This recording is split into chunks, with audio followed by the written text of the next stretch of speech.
Hi friends, welcome to our YouTube channel. ഇന്ന് കാണിക്കുന്നത് tuna സാൻഡ്വിച്ചാണ്. അതിന് വേണ്ട ഇൻഗ്രീഡിയൻസ്: ഒരു ടിന്ന് ട്യൂണ, അതിൻ്റെ വെള്ളം ഡ്രെയിൻ ചെയ്ത് കളയണം. പിന്നീട് എടുത്തിരിക്കുന്നത് മയോണീസ്, അത് 1 സ്പൂണോ 2 സ്പൂണോ എടുക്കുക, അവരവരുടെ ഇഷ്ടത്തിനനുസരിച്ച്. പിന്നീട് സ്പൈസി മസ്റ്റാർഡ് സോസ്, അതും അവരവരുടെ ഇഷ്ടത്തിനനുസരിച്ച് 1 സ്പൂണോ 2 സ്പൂണോ എടുക്കാം.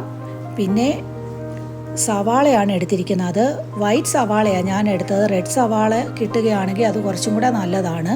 പിന്നെ ഡിൽ പിക്കിൾ എന്ന് പറഞ്ഞാൽ ബേബി കുക്കുംബർ, കുറച്ച് നാൾ വിനീഗറിനകത്തിട്ട് കിട്ടുന്നതാണ് ഡിൽ പിക്കിൾ എന്ന് പറയുന്നത്. പിന്നീട് എടുത്തിരിക്കുന്നത് ഡ്രൈ ആയിട്ടുള്ള പാഴ്സ്ലി ലീഫും ഡ്രൈ ആയിട്ടുള്ള സെലറിയുമാണ്.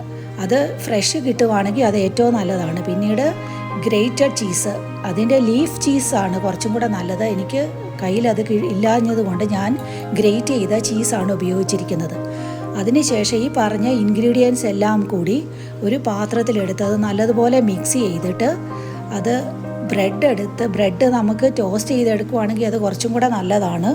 അങ്ങനെ ഞാൻ ടോസ്റ്റ് ചെയ്ത ബ്രെഡാണ് എടുത്തത്. ആ ടോസ്റ്റ് ചെയ്ത ബ്രെഡിൻ്റെ അകത്തേക്ക് നമ്മൾ ഈ പറഞ്ഞ ഇൻഗ്രീഡിയൻസ് എല്ലാം കൂടെ ചേർക്കണം. അതിന് മുൻപ് ലെറ്റൂസും ടൊമാറ്റോയും കൂടെ വെച്ചിട്ട് അതിൻ്റെ പുറത്തേക്ക് ഈ പറഞ്ഞ ഇൻഗ്രീഡിയൻസും കൂടെ വെച്ച് ഇതിൽ വീഡിയോയിൽ കാണിച്ചിരിക്കുന്നത് പോലെ അത് നമ്മൾ സെറ്റ് ചെയ്ത് അത് കട്ട് ചെയ്തെടുക്കാം. അങ്ങനെ നമുക്ക് നല്ലൊരു ട്യൂണ സാൻഡ്വിച്ച് ഉണ്ടാക്കിയെടുക്കാൻ സാധിക്കും. അപ്പോൾ എല്ലാവർക്കും നല്ലൊരു ദിവസം ആശംസിക്കുന്നു.